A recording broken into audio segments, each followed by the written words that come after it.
Bangladesh export oriented সেক্টরগুলোর মধ্যে অন্যতম leading sector হচ্ছে আরএমজি সেক্টর, এবং এই সেক্টরের সাথে অন্যান্য অনেক বিষয় যুক্ত রয়েছে, যেমন রয়েছে শ্রমিক মালিক পক্ষ, সাপ্লাই চেইন, বিভিন্ন ব্র্যান্ড, সরকারি বেসরকারি প্রতিষ্ঠান, এবং এর সাথে আরও নতুন করে যুক্ত হচ্ছে একাডেমিয়া। এই সেক্টরটি প্রতিনিয়ত নানা ধরনের চ্যালেঞ্জের মুখোমুখি হয়, তেমনি একই সাথে এই সমাধানের পথও খুঁজে দেখা হচ্ছে। গ্লোবাল কম্পিটিশনে টিকে থাকতে এই সেক্টরকে প্রতিনিয়ত হতে হচ্ছে কম্পিটিটিভ এবং মেনটেন করতে হচ্ছে কমপ্লায়েন্স। এই সেক্টরের উন্নয়নে এবং গ্রিন ট্রান্সফরমেশনে ১ দশকেরও বেশি সময় ধরে কাজ করে আসছে সুইস কন্ট্রাক্ট। তারই ধারাবাহিকতায় সুইস কন্ট্রাক্টের আয়োজনে এম্বাসি অফ সুইডেন এবং এম্বাসি অফ সুইজারল্যান্ডের সহযোগিতায় beyond the seam RMG future season 2 এই পডকাস্টটি নিয়ে টেক্সটাইল ফোকাসের সাথে আপনাদের সাথে আছে আমি জিনিয়া কবি সূচনা। সবাইকে দেখার আমন্ত্রণ রইল।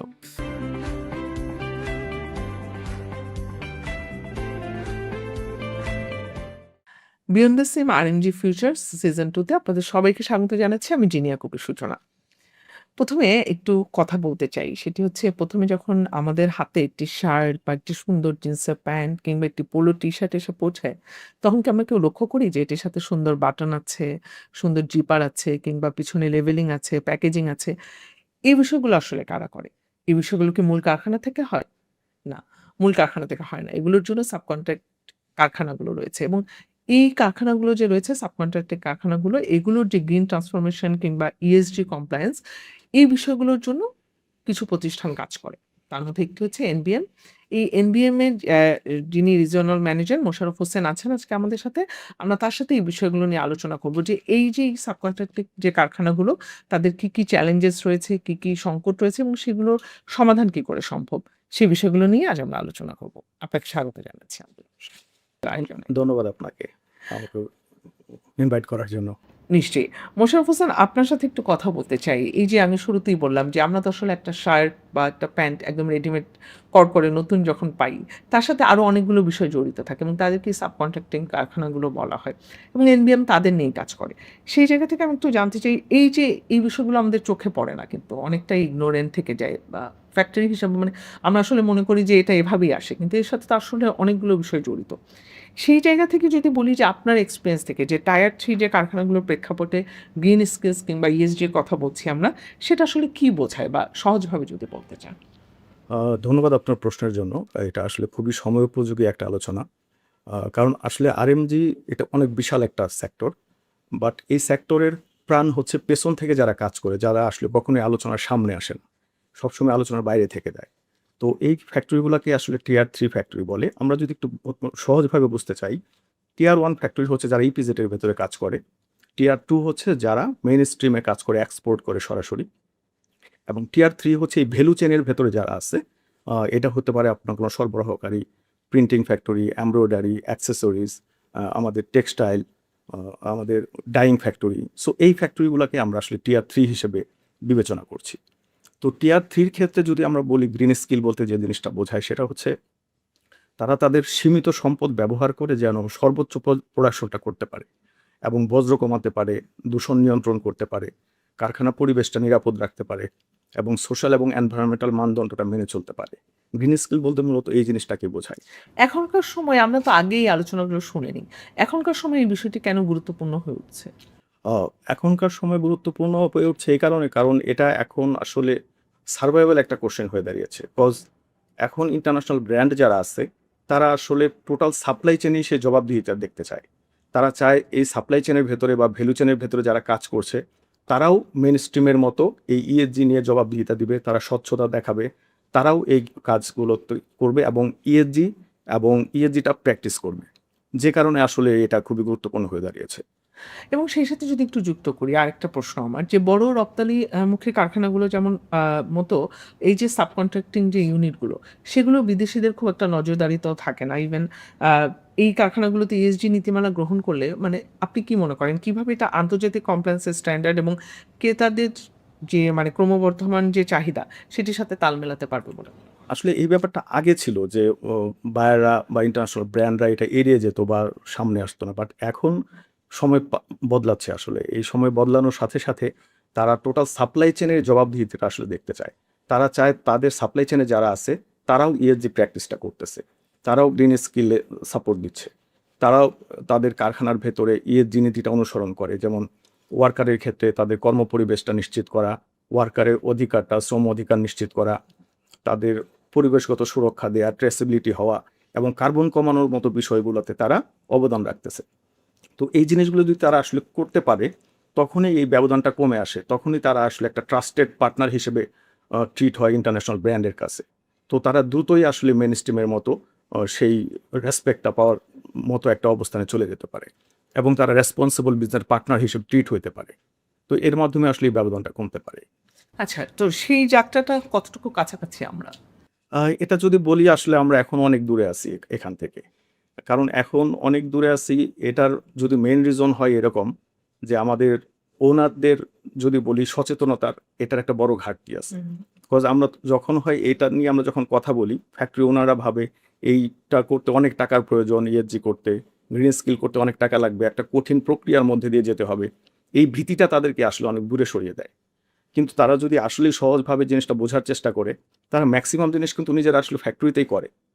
কিন্তু সেটা গোছানো না থাকার কারণে তারা আসলে কমপ্লায়েন্সের এই ভীতিটা কাজ করে তাদের ভেতরে।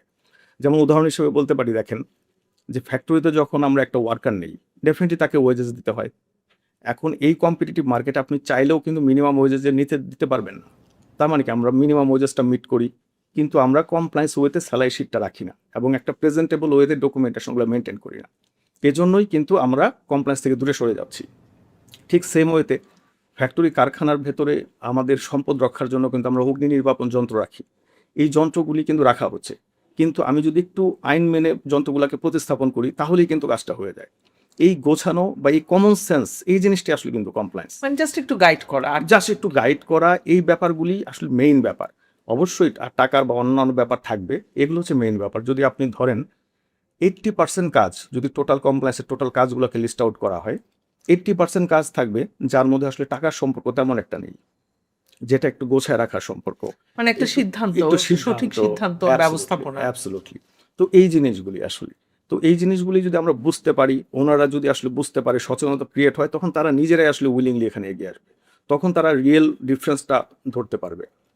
এবং আরো তো কিছু সীমাবদ্ধতা রয়েছে, যেমন এই কারখানাগুলোর ক্ষেত্রে আমরা যেটা দেখি যে জায়গা, অর্থায়ন এবং কারিগরি যে সহায়তা, সেগুলোর ক্ষেত্রেও আমরা সীমাবদ্ধতা দেখতে পাই এবং এই ধরনের কারখানার জন্য সাশ্রয়ী জ্বালানি দক্ষতাও হয় না। তো সেই জায়গাগুলোতে একটু আপনার কাছে জানতে চাই, সেক্ষেত্রে বাস্তবসম্মত কি ব্যবস্থাপনা গ্রহণ করা যেতে পারে? অ্যাবসলিউটলি, খুবই সুন্দর কোশ্চেন। আসলে এই সাবকন্ট্রাক্টিং কারখানাগুলোর জন্য সমাধান হওয়া উচিত আসলে সহজ, সরলভাবে এবং স্বল্প ব্যয়বহুল এবং বাস্তবসম্মত, যেন তারা রিয়েল ডিফারেন্সটা ধরতে পারে। কারণ ইএসজি কিন্তু শুধু আপনার খরচ বাড়ায় না, এটা আসলে খরচ যে কমায়, এটার জিনিসগুলি আপনারা যদি একবার বোঝাইতে পারি, তখন তারা এটাতে বেশি ইন্টারেস্টেড হবে। যেমন আমি যদি উদাহরণস্বরূপ বলি, ফ্যাক্টরিতে যেমন লাইট ব্যবহার করে তারা, লাইটটা যখন নষ্ট হবে বা পুরাতন বাল্বগুলো যখন তারা পরিবর্তন করবে, তখন সেই ট্র্যাডিশনাল ওয়েতে না গিয়ে আমরা এলইডি লাইটে কনভার্ট করে ফেলতে পারি। আমরা আমাদের মেশিনের রক্ষণাবেক্ষণটা নিয়মিত করতে পারি, আমরা বিদ্যুৎ অপচয়টা রোধ করতে পারি, পানির অপচয়টা রোধ করতে পারি, আমরা রাসায়নিক দ্রব্য ব্যবহার করি, সেটাকে ভালোভাবে সংরক্ষণ করা, লেবেলিং করা। এগুলির সাথে কিন্তু আপনি লক্ষ্য করবেন টাকা পয়সার কিন্তু সম্পর্ক নেই, বাট এগুলো আপনাকে অনেক সাশ্রয় এনে দিবে, খুব দ্রুত সাশ্রয় এনে দেবে। এই সাশ্রয়গুলো যখন ফ্যাক্টরি ওনারা দেখবে, তখনই কিন্তু তারা আসলে উৎসাহিত হবে আরও বেশি উন্নতি করার জন্য। সেক্ষেত্রে ভাই চ্যালেঞ্জটা কোথায়? ফ্যাক্টরি ওনাররা কি বিষয়টা জানেন না? নাকি প্রপার গাইড, নাকি তাদের সদিচ্ছার অভাব? মানে গ্যাপটা কোথায় আসলে? আসলে গ্যাপটা হচ্ছে বেশ কয়েকটা জায়গায় আছে। এর মধ্যে যদি প্রধান গ্যাপ বলা হয়, তাহলে বলা হবে যে আসলে মালিকদের সচেতনতার অভাব, ফার্স্ট। সেকেন্ড হচ্ছে অবশ্যই সীমিত সম্পদের একটা সীমাবদ্ধতা তাদের রয়ে গেছে। প্রপার ডকুমেন্টেশন একটা সমস্যা, পাশাপাশি প্রযুক্তিগত সাপোর্টের একটা অভাব। কারণ তাদের সেই স্কিলড ম্যান পাওয়ার নাই যারা এটা মেনটেন করতে পারে, প্রপার ডকুমেন্টেশন করাটা। এই জায়গাগুলি হচ্ছে প্রচুর একটা গ্যাপ এবং একটা মিসপারসেপশন যেটা কাজ করে তাদের ভেতরে, যেটা বললাম আমি, যে এটা করতে বোধহয় অনেক টাকা লাগবে, এটা করতে বোধহয় অনেক কঠিন প্রক্রিয়ার মধ্যে দিয়ে যেতে হবে, এই এত হেডেক আমি নিতে পারবো না, এরকম কিছু। এই কমপ্লায়েন্সটা কিন্তু আসলে একটা ছোট ফ্যাক্টরিতে যেমন সম্ভব, বিশাল বড় গ্রিন ফ্যাক্টরিতেও সম্ভব। কিন্তু জাস্ট খালি তাদের একটা আগ্রহটা লাগবে এবং তাদের বোঝার সেই সক্ষমতা আসতে হবে যে না। আপনি যেটা বললেন, সচেতনতাটা আসলে প্রয়োজন। জি। সাবকন্ট্রাক্টিং কারখানাগুলোর যদি আপনাদের কাজের ক্ষেত্রে, সেক্ষেত্রে প্রোগ্রেস প্রজেক্ট কিভাবে সহায়তা করছে? এটি কি আপনাদের মানে সেবার উপর আস্থা বাড়ানো বা ধরেন ভিজিবিলিটি যেটাকে বলে কিংবা নতুন ব্যবসায়িক সুযোগ তৈরিতে কোনো ভূমিকা রেখেছে? অ্যাবসোলুটলি। এই মুহূর্তে যদি বলি সুইস কন্ট্রাক্টের যে প্রোগ্রামটা, এটা খুবই সময়োপযোগী একটা সিদ্ধান্ত। যার মাধ্যমে আমরা প্রোগ্রেস প্রোগ্রামের মাধ্যমে বেশ কিছু ফ্যাক্টরিতে আমরা কাজ করছি। সেটার মধ্যে আমরা রিয়েল ডিফারেন্সটা দেখতে পাচ্ছি। আমরা এটার মাধ্যমে তাদেরকে বোঝাতে এটা সমর্থ হচ্ছি যে সাস্টেইনেবিলিটি শুধু তাদের খরচ বাড়ায় না, এটা তাদের খরচ কমাতে সহায়তা করে এবং তাদের প্রোডাকশন এফিসিয়েন্সি বাড়ায়। তাদের উৎপাদনশীলতা অনেক বেড়ে যায়। তাদের খরচ কমানোর রাস্তাগুলি দেখানো হয়। এইভাবে জিনিসগুলিকে যখন অ্যাডপ্ট করা হয় তখন তারা রিয়েল প্রোগ্রেসটা বুঝতে পারে এবং যখন তারা আর আমরা যেটা করি তখন ফ্যাক্টরিকে টোটাল কাজটাকে যখন আমরা স্টেপ বাই স্টেপ তাদেরকে গাইডেন্স করি, ডেভেলপ করি এবং টোটাল কাজগুলোকে ধাপে ধাপে সাজিয়ে তাদেরকে বোঝানোর চেষ্টা করি, তখন তারা দেখে যে আমরা যদি এই টোটাল কাজটাকে 3টা ধাপে ভাগ করি যে নো কস্ট ইনভেস্টমেন্টে কোন কাজগুলি, মিডিল কস্ট ইনভেস্টমেন্টে এবং হাই কস্ট ইনভেস্টমেন্টে। তো দেখা যাবে নো কস্ট এবং লো কস্ট দুইটা মিলে প্রায় 80% মতো কাজ হয়ে যায়। তখন তারা যখন এই কাজগুলি করে তখন তারা খুব কাছাকাছি চলে আসে। তো এক্সাম্পল হিসেবে দেখা যায় এর মধ্যে আমরা চিটাগং একটা ফ্যাক্টরি, আমরা যখন তারা প্রথমে এটা করতে মানে বুঝতেছে না আসলে এই কঠিন প্রক্রিয়ার মধ্যে যাবে কিনা, যখন তাদেরকে বোঝালাম যে না এটা এইভাবে করা যায়, এভাবে সম্ভব, আপনি করে দেখতে পারেন, তখন তারা এবং প্রোগ্রেস এটা সম্পূর্ণ সাপোর্ট করবে। যখন প্রোগ্রেস সাপোর্ট করলো, তারা এই কাজটা ইমপ্লিমেন্ট করলো এবং তারা বায়ারদের কাছে সেই সার্টিফিকেটগুলি শো করলো, তারা সরাসরি নমিনেটেড হয়ে গেল ব্র্যান্ডের। তখন আগে যদি তারা 30 সেন্টে যে কাজটা করতো তারা এটা 50 সেন্টে কাজ করে। তো এখানে রেভিনিউটাও বড় ধরনের একটা ইম্প্যাক্ট ফেলে। তখন তারা আসলে রিয়েল সেই মজাটা পাইতে শুরু করছে যে না এটাই আসলে হওয়া উচিত। মানে এটা একটা মানে ভালো উদাহরণ রাইট, রাইট। কিন্তু। ভালো উদাহরণ হিসেবে কাজ করলো তখন তাদের কাছে। ভাইয়া এ ধরনের যে ফ্যাক্টরিগুলো আছে, বেসিক চ্যালেঞ্জগুলো কি আসলে এ ধরনের ফ্যাক্টরিগুলোর ক্ষেত্রে? এই ক্ষেত্রে বেসিক চ্যালেঞ্জ যদি বলি আমরা, সেটা হচ্ছে আমাদের এই স্কিলড ম্যান পাওয়ার, এটা একটা বড় সমস্যা আসলে। কারণ এই কাজগুলি যে করবে তাদের তো জিনিসটা জানতে হবে। তারা যদি এটা না জানে তাহলে তো মেনটেন করতে পারবে না। তো মেনটেন করার জন্য আমাদের ম্যান পাওয়ার দরকার যারা এটা কাজ করবে এবং এখানে মিড লেভেল ম্যানেজমেন্ট এবং ওয়ার্কার থেকে শুরু করে তাদেরকে সচেতন করার জন্য যে ট্রেনিংগুলি, এইগুলি খুব কার্যকরী ভূমিকা পালন করতে পারে। সেক্ষেত্রে কি ভাইয়া মানে আমরা যদি একটু সীমাবদ্ধতাগুলো বলি, মানে অর্থনৈতিক সীমাবদ্ধতা থাকে কিংবা অনানুষ্ঠানিক যে কাঠামো যেটাকে বলে আরকি, মানে তারা সেভাবে স্ট্রাকচার ওয়াইজ না কিংবা প্রণোদনার অভাব রয়েছে। এই বিষয়গুলো কি মানে চ্যালেঞ্জ এর মধ্যে আছে? অ্যাবসোলুটলি এগুলো অবশ্যই চ্যালেঞ্জ। যদি মেজর আকারে বলি তাহলে তাদের আসলে যে সীমাবদ্ধগুলো আছে সেগুলোর মধ্যে ফাইন্যান্সটা যেমন থাকবে। এই ক্ষেত্রগুলোতে যদি তারা আসলে আ কিছু গভর্নমেন্ট থেকে যদি কোনো ধরনের অ ঋণগুলি যদি কোনো সহজ শর্তে ঋণগুলি পেত বা ট্যাক্স ইনসেন্টিভের ব্যাপারগুলি থাকতো অথবা যারা গ্রিন ফাইন্যান্স অথবা গ্রিন টেকনোলজি অ্যাডপ্ট করে তাদেরকে যদি কোনো প্রণোদনার ব্যবস্থা করা হতো, তাহলে তারা এগুলো বেশি উৎসাহিত হতো এই কাজগুলো করার জন্য। তাহলে তাহলে এটা একটা কাজ হতে পারতো আসলে। ভাইয়া এই চ্যালেঞ্জগুলো মোকাবেলায় আপনারা কি কোনো উদ্ভাবনী পদ্ধতি বা কিছু ভেবেছেন? মানে কিভাবে এটা আসলে মানে বা কোনো একটা পদ্ধতি ব্যবহার করছেন কিনা এই ফ্যাক্টরিগুলোর ক্ষেত্রে? হ্যাঁ, এই ফ্যাক্টরিগুলোর ক্ষেত্রে আমরা যে পদ্ধতিগুলো ব্যবহার করছি সেটা হচ্ছে আসলে তাদেরকে ১ম এ আমরা একটা অ্যাসেস করি, প্রাথমিক মূল্যায়ন করি ESG-র ব্যাপারে কোন জায়গাগুলোতে গ্যাপ আছে। এই গ্যাপগুলাকে মাথায় রেখে আমরা একটা ডেভেলপমেন্ট প্ল্যান তৈরি করি। ডেভেলপমেন্ট প্ল্যানটা তৈরি করার পরে যখন তাদেরকে নিয়ে আমরা বসি যে ডেভেলপমেন্ট প্ল্যানটা আমরা এভাবে করে এগিয়ে যেতে পারি সামনে। তখন তারা আসলে সাহসটা পায়, সাহসটা সঞ্চার করে। তখন আমরা গ্র্যাজুয়ালি যখন এই কাজগুলো করতে থাকে দেখা যাচ্ছে কাজের পাশাপাশি তাদের আসলে অনেক খরচও কমতেছে এবং শুধু খরচ বাড়তেছে না, খরচ কমতেছে কিছু ক্ষেত্রে এবং তারা পরবর্তী স্টেপগুলো নেওয়ার জন্য তারা উৎসাহিত হচ্ছে। এভাবে আমরা স্টেপগুলো দেখছি। আমরা শুধু আলোচনাই করতেছি না যে সাস্টেনেবিলিটি করলে এটা হবে, এটা আপনার হবে। ইমপ্লিমেন্টেশন এ হ্যাঁ, হয়েছে? আমরা এটা দেখাই দিচ্ছি রাস্তাগুলি যে কিভাবে তাদের খরচ কমাতে পারে এবং সাস্টেনেবল হয়ে তারা সামনের দিকে চলে যেতে পারে। ভাইয়া এই ধরনের ছোট কারখানাগুলোর ক্ষেত্রে সাধারণত ডিসিশন নেওয়ার ক্ষেত্রে অনেক বেশি সেন্ট্রালাইজড হয় এবং জি। দেখা যায় যে আপনি যেটা বলছিলেন অ্যাওয়ারনেসও কিছুটা কম থাকে, হ্যাঁ? সেক্ষেত্রে যদি বলি যে গ্রিন প্র্যাকটিস বা পরিবেশ বান্ধব যে চর্চাগুলো, সেই জায়গাগুলো করতে আপনারা কর্মী এবং যে মধ্যবর্তী পর্যায়ে যারা মানে ম্যানেজমেন্টে যারা রয়েছেন, তাদের প্রশিক্ষণ বা সক্ষমতা বৃদ্ধির বিষয়টিকে কিভাবে দেখেন? চমৎকার। আসলে এখানে একটা ফ্যাক্টরি বা কারখানার কিন্তু ম্যান পাওয়ারই আসলে মেইন চালিকা শক্তি। তো আবার এই ছোট কারখানাগুলোর ক্ষেত্রে যেমন সাবকন্ট্রাক্টিং কারখানাগুলোর ক্ষেত্রে এখানে ডিসিশন মেকিংটা হয় কিন্তু একটা সেন্ট্রাল মানে ওনার সেন্ট্রিক। তো যখন ওনারটাকে আসলে তখন তার সাথে কথা বলে তার সেই সম্মতিটা পাওয়া যায়, আমরা তখন ফার্স্ট ফোকাস দিই ওনারের সাথে ডিসকাশন। উনি আসলে চান কিনা। হুম। কারণ একটা ওনার যদি না চান তাহলে আসলে কখনোই এই পরিবর্তনটা সাস্টেনেবল হবে না। যখন উনার থেকে আমরা সম্মতি পাই এবং উনি সাপোর্টিভ হন, তখনই আমরা ২ টা অ্যাঙ্গেলে আমরা এই ট্রেনিংগুলো দিয়ে থাকি। মধ্যম মিড লেভেল ম্যানেজমেন্টকে এবং ওয়ার্কার লেভেলে। মিড লেভেল ম্যানেজমেন্টের ক্ষেত্রে যেমন প্রোডাকশন এফিসিয়েন্সি নিয়ে ট্রেনিং করতে পারে, ম্যানেজমেন্ট সিস্টেম নিয়ে ট্রেনিং, কারখানার কর্মপরিবেশ কীভাবে নিরাপদ রাখবে, সোশ্যাল এবং এনভায়রনমেন্ট স্ট্যান্ডার্ডগুলো কীভাবে তারা ইমপ্লিমেন্ট করবে, এই বিষয়গুলোর উপরে মধ্যম ম্যানেজমেন্টকে ট্রেনিং দেওয়া হয়। পাশাপাশি ওয়ার্কারদেরকে আমরা ট্রেনিং দিই খুব সহজ ভাষায়, সাবলীল ভাষায়, যেন তারা ইজিলি বুঝতে পারে। তারা কিভাবে বিদ্যুৎ অপচয় রোধ করবে, পানির অপচয় রোধ করবে, কাজ যখন করবে তারা কিভাবে নিরাপদভাবে কাজটা করবে, তারা কোনো রিস্ক দেখলে সেটা কিভাবে রিপোর্টিং করবে, তাদের কোনো গ্রিভেন্স থাকলে তারা কিভাবে সেটা হ্যান্ডেল রিপোর্ট করবে টু দ্য ম্যানেজমেন্ট। এই জিনিসগুলো আমরা খুব সহজ ভাষায় এবং সাবলীল ভাষায় তাদেরকে বোঝানোর চেষ্টা করি। ছোট, ছোট লিফলেট থাকে, ছোট, ছোট ব্যানার পোস্টার থাকে এবং ভিডিও প্রেজেন্টেশনের মাধ্যমে যেন তারা ইজিলি সেটার সাথে কানেক্ট করতে পারে। তো এভাবে আমরা আসলে এই ২ টা অ্যাঙ্গেলেই ট্রেনিং দিয়ে থাকি। সাবকন্ট্রাক্টেড যে কারখানাগুলো সেখানে যদি ইএসজি চর্চাটাকে আমরা মানে রেগুলার হবে বা ত্বরান্বিত করতে যাই, সেক্ষেত্রে প্রাতিষ্ঠানিক সহায়তা কতটুকু প্রয়োজন বলে আপনি মনে করেন? হ্যাঁ, এখানে প্রাতিষ্ঠানিক সহায়তা এবং কি ডিফারেন্ট স্টেক হোল্ডারদের এনগেজমেন্ট আসলে দরকার। অ এক্ষেত্রে আমি বলব প্রথমত ইন্টারন্যাশনাল ব্র্যান্ড যারা আছেন এবং টিয়ার 1 ফ্যাক্টরি বা টিয়ার 2 ফ্যাক্টরি যারা আছেন, তাদের সাথেই তো সরাসরি কানেক্ট এই টিয়ার 3। তো তারা যদি এই উন্নয়নের একটা অংশীদার হন, তাহলে হবে কি শুধু তাদেরকে চাপ দিলেই হবে না, তাদেরকে এই অংশীদারিত্বের একটা পার্টনার হিসেবে কাজ করতে হবে। তাদেরকে সময় দিতে হবে যে হ্যাঁ, তুমি কাজটা করো, আমরা তোমার সাথে আছি। এই ভীতিটা থেকে দূর হয়ে যদি তারা এই সময়টা পায় তাহলে তারা কাজ করতে পারে। এটা হচ্ছে তাদের সাইড থেকে একটা প্রাতিষ্ঠানিক একটা হেল্প হতে পারে।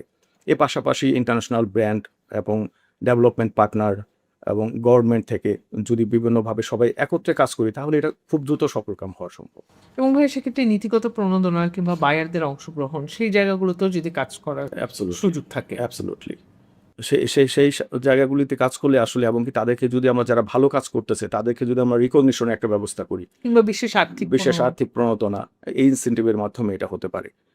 এবং যারা ভালো কাজ করতেছে এই ইনসেন্টিভগুলোর ব্যবস্থা হতে পারে। এবং যদি গ্রিন ফাইন্যান্সিং এ কেউ লোন নিতে চায়, এই প্রসেসটাকে যদি আমরা একটু সহজ করি, যারা গ্রিন টেকনোলজিটা অ্যাডপ্ট করবে তাদেরকে সহজ শর্তে লোন দেওয়া যায়। তাহলে আসলে সাস্টেনেবিলিটি অনেক দূর নিয়ে যাওয়া সম্ভব। সেক্ষেত্রে ভাইয়া যদি আমরা একটা এরকম মানে আপনার কাছ থেকে জানতে চাই যে বাংলাদেশের সব সাবকন্ট্রাক্টিং যে কারখানাগুলো সেগুলোকে যদি পরিবেশ বান্ধব করার জন্য আমরা যদি একটা মডেল তৈরি করতে চাই, সেটি আসলে কেমন হবে বা পরিবেশ বান্ধব করার জন্য? আ এই ক্ষেত্রে যদি আমাকে বলেন, আমি বলব একটা প্রস্তাব হইতে পারে লাইক ক্লাস্টার ভিত্তিক করে আমরা করতে পারি। আ এটা হতে পারে এমন এলাকা ভিত্তিক আমরা যদি একটা কাজ করি যে এলাকায় বেশ কয়েকটা ফ্যাক্টরিকে একসাথে নিয়ে কাজ করা।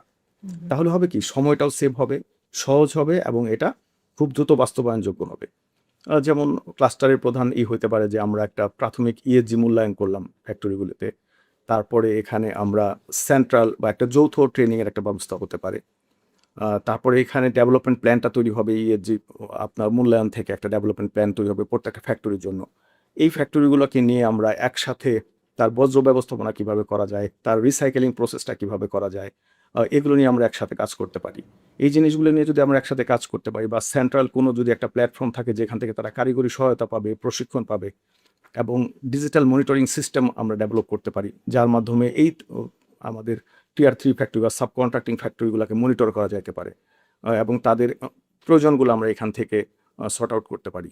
তো এই জিনিসগুলো যদি করি আমরা তাহলে আসলে খুব দ্রুত এই জিনিসটা ডেভেলপ করা হ্যাঁ, সম্ভব। এই যে আপনি একটা মডেলের কথা বললেন পরিবেশ বান্ধব। এটি সফল করার জন্য যদি আমি শিল্প মালিকদের কথা বলি, বায়ারদের ভূমিকা কিংবা উন্নয়ন সহযোগী যারা আছেন, তারা কিভাবে ভূমিকা রাখতে পারে? তারা এখন যেহেতু এই কাজটা তাদেরও সব অ্যাঙ্গেল থেকে এটা একটা রিকোয়ারমেন্ট। এটা এখন আসলে কারো কোনো চয়েস না। এটা হচ্ছে টোটাল সাপ্লাই চেইনে একটা জবাবদিহিতা। এই জবাবদিহিতা নিশ্চিত করতে হলে সবাইকে এগিয়ে আসতে হবে। এবং যদি আমরা মোটা দাগে আরএমজি সেক্টরটাকে সামনে নিয়ে যেতে চাই, তাহলে এই টিয়ার 3 ফ্যাক্টরি এবং সাবকন্ট্রাক্টিং ফ্যাক্টরিগুলোকে সাপোর্ট দেওয়া এটা সবারই একটা দায়িত্ব হয়ে দাঁড়িয়েছে। সেক্ষেত্রে সরকার, ইন্টারন্যাশনাল ব্র্যান্ড ডেভেলপমেন্ট পার্টনার এবং যারা এটার সাথে সম্পৃক্ত আছেন, টিয়ার 2 ফ্যাক্টরিজ তাদের সবাই একসাথে এই কাজ করতে হবে। তাহলে আসলে আমরা এটা সফলকাম হতে পারবো খুব দ্রুত। ভাইয়া আমরা একদম শেষ পর্যায়ে চলে এসেছি। আপনাকে সবশেষে একটা প্রশ্ন করতে চাই। প্লিজ। আমরা এই যে আরএমজি সেক্টর এবং এটার সাথে যে একদম ওতপ্রোতভাবে জড়িত যে সাবকন্ট্রাক্টিং কারখানাগুলো, তাদের পরিবেশ বান্ধব এবং সব বিষয় নিয়ে কঠিন সহজভাবে অনেক কথা বললাম। একদম শেষ পর্যায়ে আপনার কাছে জানতে চাই যে এই যে আরএমজি সেক্টরের সাথে এটা কতটা জড়িত এবং এটা ছাড়া তো আসলে এটা সম্ভব না। তার মানে এটাকে যদি আমরা বলি যে গ্রিন ট্রান্সফরমেশন কিংবা ইএসজি কমপ্লায়েন্স এটা করাটা কতটা জরুরি? আমি যদি এক কথায় একদম সহজভাবে বলি। মানে আরএমজি সেক্টর তো এটা ছাড়া হবে না। সেই জায়গাগুলো যদি একটু বলে দেন। এটা আসলে এখন জরুরি বললে বলে একটা গ্যাপ বোঝায়। এটা আসলে ছাড়া সম্ভবই না এখন। সম্ভবই না। সম্ভবই না, কারণ হচ্ছে আপনার ব্র্যান্ডরা এখন ডিরেক্ট চাচ্ছে তাদের সাপ্লাই চেইনেই টোটাল স্বচ্ছতা, অ্যাকাউন্টেবিলিটি, রেসপন্সিবিলিটি দেখতে। তার মানে তারা চাচ্ছেই কোনো ফ্যাক্টরি যদি টিয়ার 2 অথবা 1 কাজ করে, সে কার সাথে এই সাপ্লাই চেইনে কাজ করতেছে, ভ্যালু চেইনে কারা আছে, তাদের কমপ্লায়েন্সের কি অবস্থা, সেই রিপোর্টটা তারা দেখতে চাচ্ছে। তার মানে আল্টিমেটলি আমার হাতে আর চয়েস নাই। এখন আমাকে যদি টিকে থাকতে হয় অথবা এই প্রতিযোগী মার্কেটে এগিয়ে যেতে হয়, তাহলে আমাকে এই সাস্টেনেবিলিটি বলি, ESG প্র্যাকটিস বলি, এটা আমাকে করতেই হবে। এই ট্রানজিশন ছাড়া আসলে আর কোনো বিকল্প নাই এখন। একেবারেই। ভাইয়া আমাদের এই আয়োজনটা তো আসলে মূলত যারা এই সাবকন্ট্রাক্টিং কারখানাগুলো আছে, তাদের যারা ম্যানেজমেন্ট আছে তারাও তো দেখবে এবং আরএমজি সেক্টরে যারা আছে তারাও দেখবেন। তো এই যে যারা এই ধরনের ফ্যাক্টরিগুলোর যারা ম্যানেজমেন্টে আছেন, তাদের জন্য যদি কিছু সফল বা একদম সহজ কোনো উদাহরণ আমরা তুলে ধরতে পারি যে কিছুটা পরিবর্তন হলেই কিন্তু আসলে এই মূল জায়গাটায় পৌঁছানো সম্ভব। সেটা যদি একটু বলেন। আ আচ্ছা, সেক্ষেত্রে আমি যদি একটা ফ্যাক্টরি এক্সাম্পল টানি, আ একটা ফ্যাক্টরি, আমি নাম বলছি না। তো ফ্যাক্টরিটাতে যখন আমাদের ইন্টারভেনশন শুরু হয় সুইস কন্ট্রাক্টের থ্রুতে প্রোগ্রেস প্রোগ্রামের মাধ্যমে, তো তখনও আমাদেরকে ইনিশিয়ালি আসলে ফ্যাক্টরিকে বোঝাইতে হয় আমরা এই প্রোগ্রামটা কেন করতে চাচ্ছি। আসলে অনেক ক্ষেত্রে হয় কি, ফ্যাক্টরির ইম্পর্টেন্স হোয়ারাস ফ্যাক্টরি জানে না। ওই ইম্পর্টেন্সটা আমাদেরই বোঝাইতে হচ্ছে যে আপনারই ইম্পর্টেন্স এটা।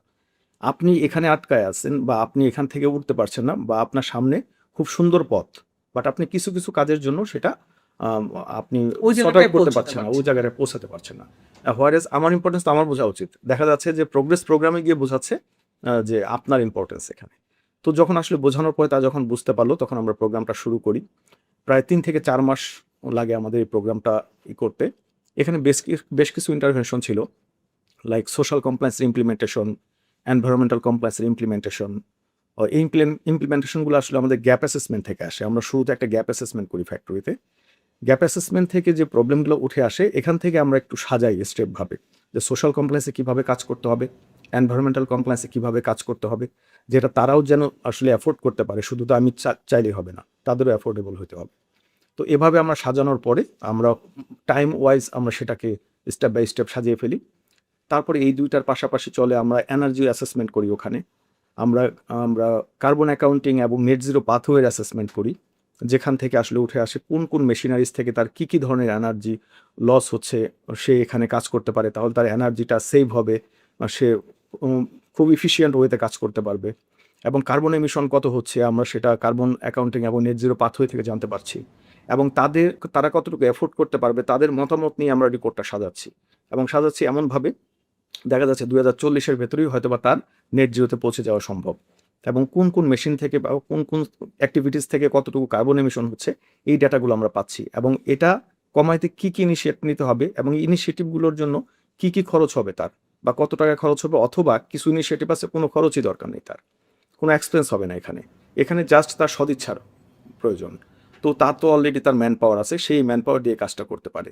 যেমন অনেক স্টিম আপনার লস হচ্ছে, সেই স্টিমের লিকেজ আছে দেখে সেটা র্যাপিং করে আপনার লিকেজটা সারতে পারে।